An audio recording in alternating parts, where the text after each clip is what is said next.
तुमचंही मूल मोबाईल मागतंय ना, किंवा सतत त्याला मोबाईल हवा असतो. जर तुम्ही मोबाईल काढून घेतला तर मात्र घरात आकांड तांडव होत असतो आणि त्यामुळे मात्र तुमचा संताप, चिडचिड अनावर होत असते.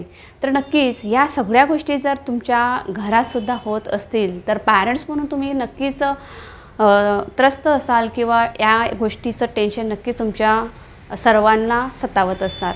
खात्रीने सांगेल की तुम्हा सर्वांनासुद्धा हे टेन्शन सतावत असेल.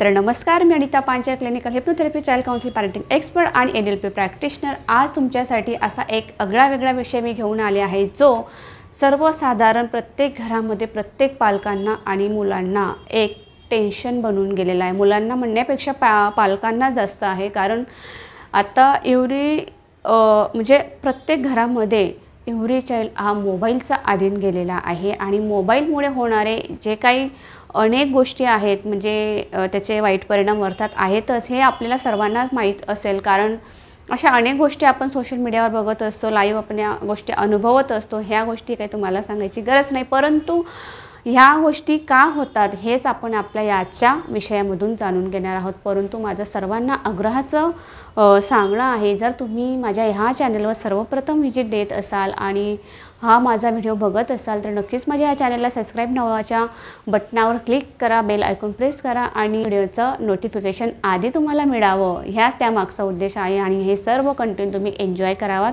आणि असं व्हॅल्युएबल कंटेंट तुमच्यापर्यंत लवकरच पोहोचेल, हा त्यामागचा उद्देश.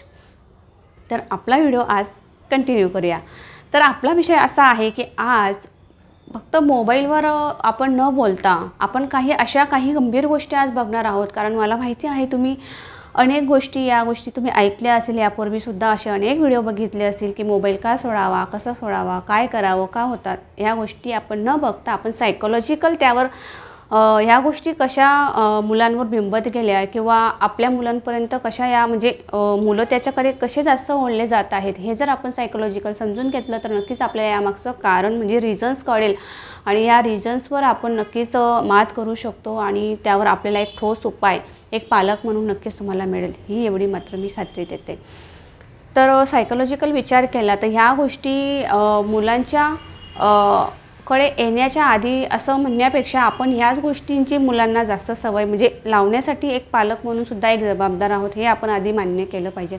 कारण ह्या गोष्टींचा अजिबात मुलांना मोबाईल काय असतो किंवा कसा असतो हे अजिबात जन्मापासून माहीत नसतं आणि आता तर ही जन्मापासूनच सुरुवात झाली आहे मुलांना मोबाईल म्हणजे दाखवणं किंवा या गोष्टी सर्वसाधारणपणे आपण या गोष्टी बघत आहोत, वावरत आहोत. त्यामुळे या काही आपल्यासाठी नवीन नाही आहेत. परंतु माझा सांगण्याचा उद्देश एवढाच आहे की गोष्टीने परेशान असाल किंवा त्रस्त असाल तर नक्कीच या गोष्टी समजून घ्या की मुलं सध्या ह्या मोबाईलकडे जास्त अट्रॅक्ट का जात आहे. तुमचं सांगितलेलं जीव तोडून तुम्ही आतंक तांडव करून मुलांना जरी चांगल्या गोष्टी सांगत असाल किंवा तुम्हाला माहीत आहे की मुलांसाठी मोबाईल किती घातक आहे, किती हानिकारक आहे, परंतु मूल जर ऐकत नसेल तर मात्र तिथं खरा प्रश्न उभा होत असतो आणि तिथंच मात्र आपलं एक टेन्शन होण्याचं जे काही कारणं आहेत ते सुरू होत असतं.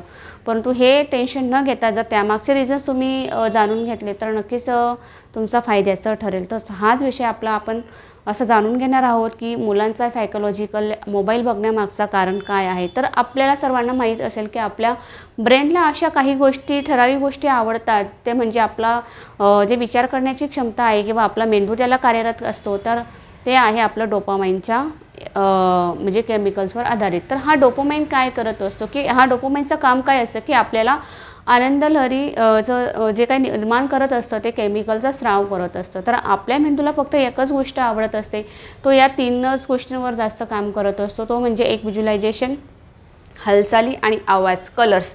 म्हणजे ह्या 3-4 गोष्टी अशा ठराविक गोष्टी आहेत की त्या मेंदूला प्रचंड आवडत असतात आणि ह्याच गोष्टी आपल्याला मोबाईलच्या मार्फत मिळत असतात किंवा स्क्रीनच्या मार्फत मिळत असतात.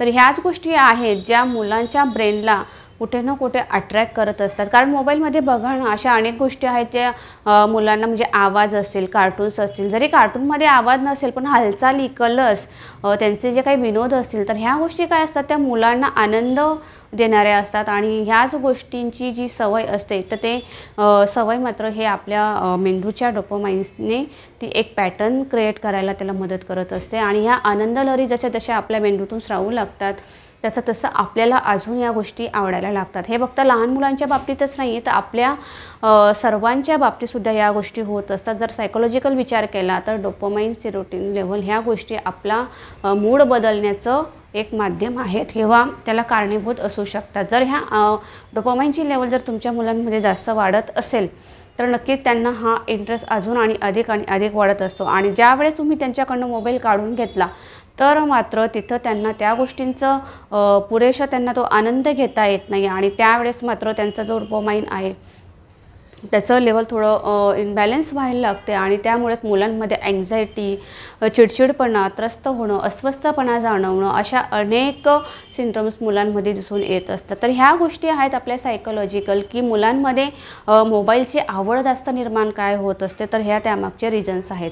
आणि सगळ्यात महत्त्वाचं रिझन्स हे सुद्धा असू शकतं, जर तुम्ही तुमच्या मुलांना प्रॉपर वेळ देत नसाल किंवा तुम्हाला वर्किंग असल्यामुळे किंवा इतर गोष्टींचं अनेक प्रेशर किंवा अनेक गोष्टींचं काम तुमच्याकडे जर असेल तर त्यावेळेस अशा वेळेस मुलांना प्रॉपर वेळ देता येणं शक्य नसतं किंवा इतर गोष्टींचं टेन्शन आपल्याकडे असतं आणि मुलं जर आपल्याला सतत सतावत असतील, त्यांचं काही गोष्टी त्यांना आपल्याकडनं करून घ्यायच्या असेल तर आपण तात्पुरता सुटका म्हणून का होईना तर आपण लगेच त्याला म्हणतो की बाबा हा मोबाईल घे आणि तुझं काय तोंड आहे तू शांत बस आणि तू मोबाईल वापर. तर आपण सुद्धा आपल्या कामाला तात्पुरता एक आराम मिळावा म्हणून त्याची सुटका करून घेत असतो आणि अशा वेळेत मोबाईल मुलांकडे जात असतो. कधीकधी मुलं म्हणजे आपल्यावर सुद्धा अधिकार जमावत असतात. जर त्यांना जर मोबाईलची एवढी सवय लागली असेल तर ते रडून असेल, चिडचिडून असेल, आकांडतांडव करून असेल तर ह्या माध्यमातून ते मोबाईलच्या स्क्रीनला जास्त प्राधान्य देण्याचं ठरवत असतात आणि अशा वेळेस मात्र आपण हताश होत असतो. कारण कुठल्याच व्यक्तीला किंवा कुठल्याच पॅरेंट्सला आवडणार नाही की हे सततचं दररोजचं मुलांचं हे रडणं, चिडचिडणं.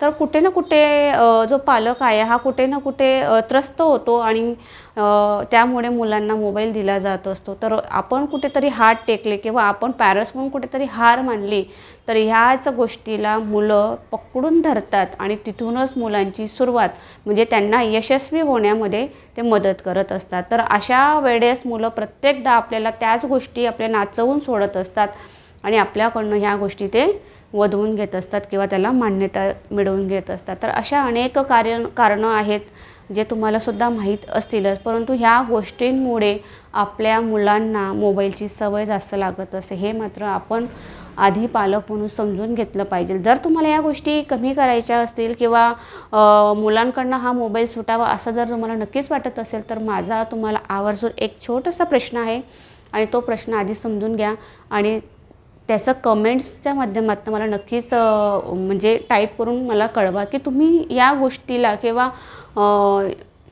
ह्या गोष्टीला कोणत्या दृष्टिकोनातून तुम्ही बघतात आणि कसे विचार तुम्ही मांडू शकतात. तर नक्कीच मला हा त्यामागचं जाणून घेण्याचा उद्देश आहे. सर्वात पहिला प्रश्न असा आहे की मोबाईल हा मुलांकडनं म्हणजे कायमस्वरूपी सुटावा किंवा मोबाईलला हात मुलांनी लावूच नाही असा तुमचा जर प्रश्न आहे का किंवा का असेल तर हा खूप महत्त्वाचा प्रश्न आहे. दुसरा प्रश्न असा आहे की मोबाईल नाही सुटावा परंतु त्यावर पर्याय असावा. हा 2 प्रश्न आहे. तुम्हाला काय वाटतं की मुलांनी अजिबात मोबाईल बघू नये किंवा मुलांचा मोबाईल सुटावा त्यासाठी काय करता येईल? किंवा दुसरा प्रश्न असा आहे की मुलांना म्हणजे मोबाईल असावा परंतु पर्याय त्यासाठी असावेत म्हणजे जेणेकरून मुलाला बॅलन्स करता येईल. तर हा विषय खूप महत्त्वाचा आहे. तुम्ही नक्कीच यावर विचार मांडा, तुमचे कमेंट्स मला कळवा. नक्कीच मला काही गोष्टींसाठी मदत होईल की पॅरेंट्स म्हणून तुम्ही कसे विचार करत आहात किंवा अजून काही तुम्हाला यावर मदत हवी असेल तर नक्कीच तुम्ही मला विचारू शकतात. तर आपला जो विषय आज आहे तो म्हणजे मोबाईलचा रिलेटेड. कारण मोबाईल व्हीएस आपण विचार केला तर मोबाईल व्हीएस रिअल लाईफ ज्याला आपण म्हणतो तर ह्यामध्ये मुलांचं जे काय ताळमेळ आहे ते बसत नाही, कुठेतरी इनबॅलन्स होत आहे. तर आपण त्यासाठीच हा विषय आज मांडण्याचा माझा उद्देश आहे. कारण माझं लास्ट मंथमध्ये सुद्धा एक सेमिनार होतं, पालकांसाठी होतं, तर त्यावेळीसुद्धा हा विषय आवर्जून मांडण्यात आला आणि मला काही पॅरेंट्सने बरेचसे काही प्रश्न विचारले या रिगार्डिंग किंवा त्यांना विचारला की मॅडम तुम्ही जे सांगताय ते बरोबर आहे, परंतु जर मुलांनी मोबाईल जर वापरलाच नाही किंवा ह्या गोष्टींकडे टेक्नॉलॉजीचा वापरच केला नाही तर मग या जगामध्ये कसं वावरेल किंवा यापुढे आपण कसं राहू शकतो, म्हणजे मुलांना कसं वाढवायचं या गोष्टीशिवाय. तर हा खूप सुंदर प्रश्न होता, कारण मला तुम्हाला सांगायचा उद्देश हाच आहे. जर तुमचं, मी मागाशी तुम्हाला प्रश्न विचारला, तुमचं जर मत असं असेल की मुलांनी मोबाईल बघू नये किंवा मोबाईल म्हणजे आहारी जाऊ नये, तर हे पॅरेंट्स म्हणून जर तुमचं उत्तर म्हणजे विचार असेल, तर मी तुम्हाला सांगू इच्छिते, तर इथं कुठेतरी आपल्याला समजून घेणं गरजेचं आहे.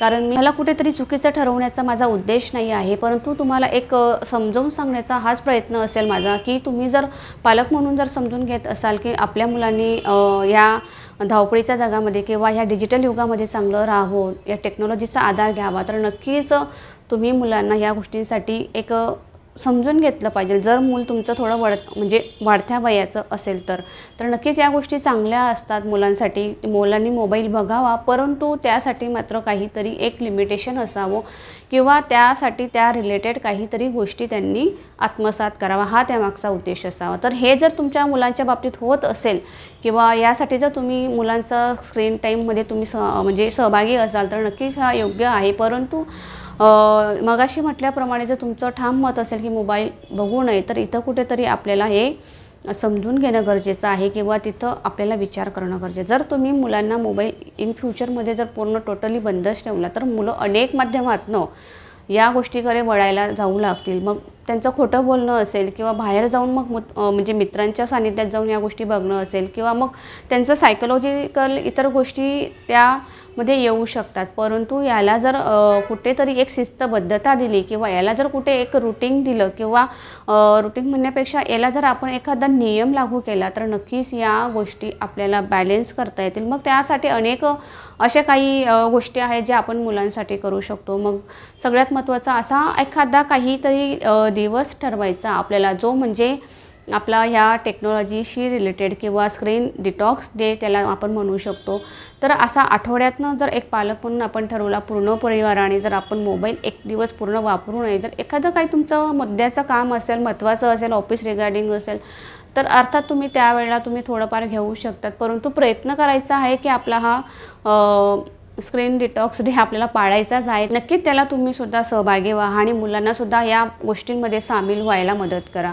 नक्कीच तुमच्या मुलांनासुद्धा या डे बाय डे याची सवय लागेल आणि नक्कीच तुमचा जो मुलांचा स्क्रीन टाईम आहे तो कुठेतरी कमी व्हायला मदत होईल. कारण तुम्ही अचानकपणे असं त्यांच्यावर नाही लादू शकत की पूर्णपणे त्यांनी मोबाईल आज नाही बघितलं तर दुसऱ्या दिवशीसुद्धा, म्हणजे तुम्ही जर काही केलं असेल, रागावलं असेल किंवा इतर काही गोष्टी तुम्ही त्यांना कमेंटमेंट करून जर तुम्ही तुमचा आजचा दिवसापुरताचा मोबाईल तुम्ही सोडवण्यात यशस्वी झाला असेल, परंतु याची तुम्ही खात्री नाही बाळगू शकत की तो आठवडाभर तो तसाच कंटिन्यू चालू राहील.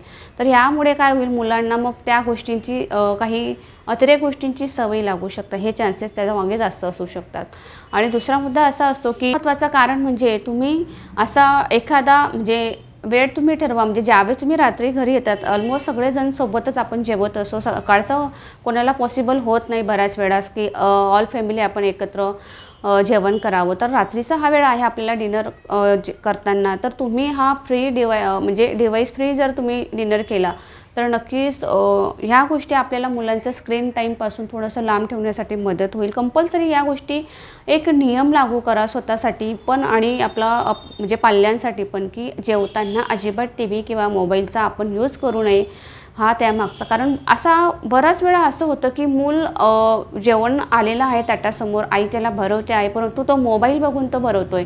कारण या गोष्टीसाठी कारणीभूत पॅरेंट्ससुद्धा आहेत. बऱ्याच वेळा आपल्या मुलाने चांगलं खावं, पोटभर भरावं, त्याचं म्हणजे पोट भरावं किंवा अन्न त्याचं म्हणजे पोटात जावं, असं जरी आपला उद्देश असेल, तर आपण नक्कीच त्याला काहीतरी कार्टून्स, गाणे वगैरे लावून आपण त्याला भरवत असतो. पण ह्या चुकीच्या पद्धतीमुळेच मुलांचा स्क्रीन टाईम वाढतो आणि त्यांचं ह्या पुढे जाऊन त्यांचं जे काही डायजेशन आहे ते बिघडण्याचं कारण मात्र हा मोबाईलमुळे किंवा या स्क्रीनमुळे होऊ शकतं. तर अशा अनेक गोष्टी आहेत जे आपण नक्कीच अनुभवत आहोत, दररोजचा डेली रुटीनमध्ये आपल्या येत असतात निदर्शनात, परंतु ह्या गोष्टी आपल्याला हाताळता येत नाही किंवा हाताबाहेर जाण्याचे अनेक चान्सेस आपल्या पुढे येत आहेत. तर अशा गोष्टींसाठी आपण विचार करू शकतो की जर मुलांचं हे स्क्रीन टाईम असंच राहिलं किंवा तर ते कोणत्या गोष्टीला मुकू शकतात किंवा त्यांना या गोष्टी त्यांना अनुभवता येणार.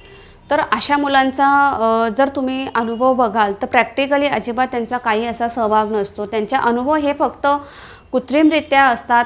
जो काही आनंद असतो हा फक्त कृत्रिमरित्या असतो आणि तात्पुरता असतो. परंतु जो आपण रिअल टाईममध्ये जो रिअल लाईफमध्ये जो अनुभव आपण घेत असतो त्या टाईममध्ये किंवा त्या वेळेला, तो खूप महत्त्वपूर्ण असतो, फिजिकली असतो. जर तुमचं मूल पूर्णतः फक्त खेळणं म्हणून किंवा एखादं गेम खेळत असेल तर तो आनंद तर त्याला जर तो आनंद मानत असेल तर तो आनंद फक्त हा तात्पुरता आहे आणि तो तात्पुरत्या लेवलचा आनंद हा कृत्रिमरित्या असतो. हे आपल्याला काही वेगळं सांगायला नको. अनेक गोष्टींचं नुकसान त्याचं करत असतं. तर सर्वात महत्त्वाचं म्हणजे बौद्धिक असेल, फिजिकल असेल किंवा मेंटली असेल, तर ह्या तिन्ही चारी ज्या काही ग्रोथ होण्यासाठी लागणारा किंवा त्या वेळेमध्ये या सगळ्या गोष्टी डेव्हलप व्हायला पाहिजे मुलांमध्ये, तर ह्या चाइल्ड डेव्हलपमेंटमध्ये सुद्धा एक बाधा आणण्याचं काम हे मोबाईलमुळे होत असतं किंवा अनेक स्क्रीन टाईम मुलांमध्ये जर येत असेल तर नक्कीच या गोष्टी त्या मुलांमध्ये होत असतात. परंतु ह्याच गोष्टी जर विपरीत आपण रिअल टाईमसाठी जर घेतलं, जर तुमचं मूल असं म्हणजे पहिले बघा ना किती अगदी छान होतं या गोष्टी. मुलं मातीमध्ये खेळत होते, बाहेर जाऊन या गोष्टींचा आनंद घेत होते.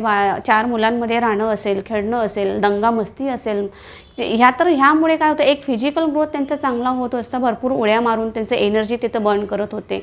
त्यामुळे त्यांचं खाणं जे काय होतं ते खूप चांगल्या पद्धतीचं होतं. आणि सगळ्यात महत्त्वाचं म्हणजे मुलांमध्ये या गोष्टींमध्ये त्यांची जी विचारसरणी आहे ती मात्र एक बळकट होत असते. अनेक मुलांचं जे विचारांचं देवाणघेवाण होत असते, एकमेकांचा स्वभाव ओळखणं असेल किंवा मुलांशी जे काही आय कॉन्टॅक्ट असेल, ज्यांचं काही बॉन्डिंग असेल, तर अशा ज्या काही इनवॉल्व जर काही फिजिकल ग्रोथ मुलांमध्ये होत असेल, मेंटली ग्रोथ असेल किंवा त्यांचं जे काही बौद्धिक विकास होत असेल, तर ह्या नक्कीच नॅचरलपणे होत असतात. आणि हे लॉंग टाईम आपल्या मुलांचा ग्रोथ होण्यासाठी किंवा त्यांना पुढे जाऊन चांगलं डेव्हलप होण्यासाठी नक्कीच मदत करत असतात. तर अशा अनेक गोष्टी आहेत ज्या मुलांकडनं हा जो काही स्क्रीन टाईम आहे तो कुठेतरी हिसकावून घेत आहे किंवा मुलांना ह्या गोष्टीचं पुढे जाऊन ह्या गोष्टीचा आनंद घेता येत नाही आहे. तर हा एक आपल्यासाठी सुद्धा एक चिंतेची बाब आहे आणि मुलांसाठी सुद्धा मात्र इन फ्युचर हा खूप घातक ठरू शकतो. कारण आता फक्त तुमचे मुलं फक्त हे बघण्याचा अधीन झाले आहेत, परंतु हीच जर गोष्ट तुम्ही जर सायकोलॉजी जर विचार केला, जर डिसऑर्डरमध्ये जर ही कन्वर्ट झाली, म्हणजे ते ॲडिक्शन मुलांना जर झालं सायकोलॉजिकल, ते मात्र खूप गंभीर स्वरूपाचं असतं. हे तुम्हाला वेगळं सांगायला नको, कारण याचे सायकोलॉजिकल सिम्पटम्स फार विचित्र असतात. मुलांमध्ये अति राग म्हणजे ट्रोमास निर्माण व्हायला लागतात आणि त्यामुळे त्यांचं फिजिकली तर म्हणजे त्यांच्या डोळ्यांचं नुकसान असेल किंवा त्यांचं हातांच्या काय म्हणजे जे काही मोमेंट असतात ते कुठेतरी मंदावतात. नसांचं जे काही ब्रेक होणं असेल किंवा रक्तप्रवाह त्यांचा सुरळीत होत नसतो. अनेक वेळेस आपण मोबाईल तुम्ही स्वतः जरी बघितलं असेल ना, बऱ्याच वेळा तुम्ही असं मोबाईल धरून बसा, तुमच्यासुद्धा हाताला मुंग्या येणं किंवा बधिरपणा येणं अशा अनेक लक्षणं आपल्यालासुद्धा येत असतात. तर या गोष्टींमुळे मुलांमध्ये अनेक चेंजेस पुढे जाऊन होत असतात आणि त्यांची मानसिकता मात्र तिथं खालावली जाऊ शकते आणि मेंदूचा विकास इथं कुठे मंदावू शकतो. इन फ्युचर हे मुलं जरी म्हणजे एवढे ॲडिक्टेड होत नसतील, परंतु थोड्याफार प्रमाणात जर यांचा या गोष्टींचं प्रमाण या मुलांमध्ये येत असेल तर पुढे जाऊन ह्या मुलांना खूप गोष्टी फेस कराव्या लागू शकतात. म्हणजे त्यांचं स्वभावामध्ये चेंज होणार, कारण ते इतर लोकांमध्ये कधीच मिसळून राहू शकत नाही जास्त वेळ. त्यांना एकलकोंडेपणामध्ये ते येऊ शकतात. आणि जर मूल लहान असेल तर ह्या गोष्टींची जर जास्त सवय झाली असेल तर तो एकटा राहत नाही घरामध्ये. हे खूप मोठं कारण असतं, कारण त्याला मोबाईल हवा असेल तर मग इतर कोणत्याच गोष्टीची त्याला गरज नसते. तर असा स्वभाव मुलांमध्ये होत असतो, परंतु त्याला तिथं एकटं राहणं त्यावेळेस आवडायला लागतं हळूहळू. मग नंतर मोठ्या झाल्यानंतर मग हे मुलांचं बॉन्डिंग कुठेतरी नाही जमत पुढे जाऊन. मग त्यांची विचारांची जी विचारसरणी असेल मग ते कुठेतरी मिळवण्यासाठी त्यांना खूप एफर्ट्स करावे लागतात, कारण त्यांचा पूर्ण वेळ ह्या गोष्टी म्हणजे आत्ताचं जे जग आहे ते खूप इन्स्टंट आहे आणि सगळ्या गोष्टी अवेलेबल होत असतात मोबाईलवर. जरी तुम्हाला एखादा प्रश्न पडला असेल, तुमच्या वयाचा जर विचार केला तर तुम्हाला एखादा प्रश्न शाळेमधला जर पडला असेल तर त्यासाठी आपल्याला काय करावं लागतं, थोडंसं वेट करावा लागत होता. उद्या जाऊन आपण टीचरला विचारणार, शिक्षकांना विचारणार किंवा आपलं मित्रमैत्रिणी असेल त्यांच्याकडनं हे गोष्टी समजून घेणार. परंतु आताच्या मुलांमध्ये ते नाही आहे. लगेच इन्स्टंट गुगलला सर्च केलं किंवा यूट्यूबला बघितलं तर नक्कीच या गोष्टी त्यांना लगेच उपलब्ध होत असतात. तर अर्थात या गोष्टी चांगल्यासुद्धा आहेत आणि तेवढ्याच वाईटसुद्धा आहेत, कारण ह्या गोष्टी गोष्टींमुळे मुलांना काय होतं की त्यांचा एक तर रीडिंग टाईम अजिबात राहिलेला नाही, कारण सगळ्या गोष्टी हव्याशा वाटतात आणि आयत्याशा मिळाव्याशा वाटतात. तर नक्कीच मुलं ह्या गोष्टी लगेच मिळवत असतात विदाऊट एफर्ट्स लावून. तर हे आपल्याला सुद्धा यातनं निदर्शनात येत असेल. जर काही गोष्टी आपल्याला चांगल्या लॉंग लास्टिंगसाठी डेव्हलप करायच्या असतील तर मात्र या गोष्टीतनं अनुभवातून शिकणं किंवा त्याच्या प्रात्यक्षिकमधून उतरून ह्या गोष्टी जर आपल्याला मुलाला घडवायचा असेल तर मात्र ह्या गोष्टी नक्कीच आपण टाळल्या पाहिजे. तुम्ही मुलांना रीडिंगची सवय लावा किंवा अशा काही मुलांचा जर स्क्रीन टाईम तुम्हाला थोडासा म्हणजे बाजूला करून जर तुम्हाला वेळ देता येत असेल तर नक्की त्यांच्यामध्ये इन्वॉल्व व्हा. अशा ॲक्टिव्हिटी आज भरपूर आहेत की इनडोअर न करता आपण तुम्ही आउटडोअरमध्ये त्यांना काही गेम्स असतील किंवा काही कोचेस तुम्हाला लावता येत असतील स्पोर्ट्ससाठी तर नक्की त्याचासुद्धा तुम्ही वापर करा, जेणेकरून तुमचा मुलांचा तो टाईम तिथं ती एनर्जी तिथं ती बर्न करू शकतात. तर अशा वेळेस तुम्ही नक्कीच या गोष्टींचा विचार करायला हवा आणि त्यांच्या जास्तीत जास्त मुलांच्या स्किलवरती फोकस करा की आजकाल या गोष्टींमुळे आपल्या मुलांमध्ये काय स्किल आहे हे सुद्धा आपल्याला लवकर कळून येत नाही. तर अशा बऱ्याच गोष्टी आहेत मुलांच्या बाबतीत, तर आपण त्या रिगार्डिंग थोडं सर्च करू शकतात आणि नक्कीच तुमच्या मुलांना काय काय गोष्टींची गरज आहे, तुमच्या कोणत्या स्किलवर तुम्ही त्यांच्याशी काम करू शकतात किंवा ह्या रिलेटेड जर तुम्ही मोबाईलमध्ये असं काही ॲप्स डाउनलोड करून घेतले असेल शैक्षणिकदृष्ट्या किंवा इतर त्यांच्या हेल्थ रिलेटेड असेल किंवा त्यांच्या ग्रोथ रिलेटेड असेल तर नक्कीच तुम्ही अशा गोष्टींचंच मुलांनी अनुकरण करावं किंवा त्यांना त्या आवडतीलसुद्धा. म्हणजे आता बऱ्याचशा ॲनिमेशनच्या दृष्टीने शैक्षणिक वर सुद्धा काही गोष्टी आपल्याला उपलब्ध आहेत, तर ते तुम्ही अशा पद्धतीने मुलांना उपलब्ध करून देऊ शकतात. तर नक्की तुमचा मुलांचा म्हणजे स्क्रीनबरोबर थोडाफार का होईना संपर्क असता काही गोष्टी तुम्हाला त्यांच्याकडनं करून घेता येतील. परंतु तुमचा जर विचार असा असेल तर मुलांनी पूर्णपणे स्क्रीन सोडावं. तर तिथं मात्र कुठेतरी या गोष्टीला समजून घ्यायला हवं की मुलं अजिबात त्या स्थितीमध्ये नाही आहेत की ते पूर्णपणे स्क्रीन सोडतील. कारण तुम्ही अचानक जर हा बांध रोखला तर कुठे बघा तुम्ही पाणीला हातात नाही धरू शकता, ते कुठे ना कुठे मार्गाने ते बाहेर पडण्याचा नक्कीच प्रयत्न करत असतं किंवा मार्ग शोधत असतो. तर तशाच प्रकारे या गोष्टी असतात. जर तुमच्या मुलाला हाताबाहेर तुम्हाला जाऊ द्यायचं नसेल तर काही गोष्टी तुम्ही स्वतःला एक पॅरेंट्स म्हणून सुद्धा विचार करा. कारण मोबाईल हा फक्त एक माध्यम आहे आपल्याला काही नॉलेज मिळवण्यासाठी, परंतु पूर्ण सर्वांगीण विकास होण्याचं अजिबात माध्यम नाही आहे. हे आधी आपण समजून घेतलं पाहिजे आणि मुलांनासुद्धा ह्या गोष्टींचं गांभीर्य निदर्शनास आणून दिलं पाहिजे. जर तुमची मोठी मुलं असतील तर नक्कीच या समजू शकतील, पण लहानपणाचं जे काही वय असतं ते मात्र आपलं हातात असतं आणि नक्कीच या गोष्टींचा तुम्हाला फायदा होईल.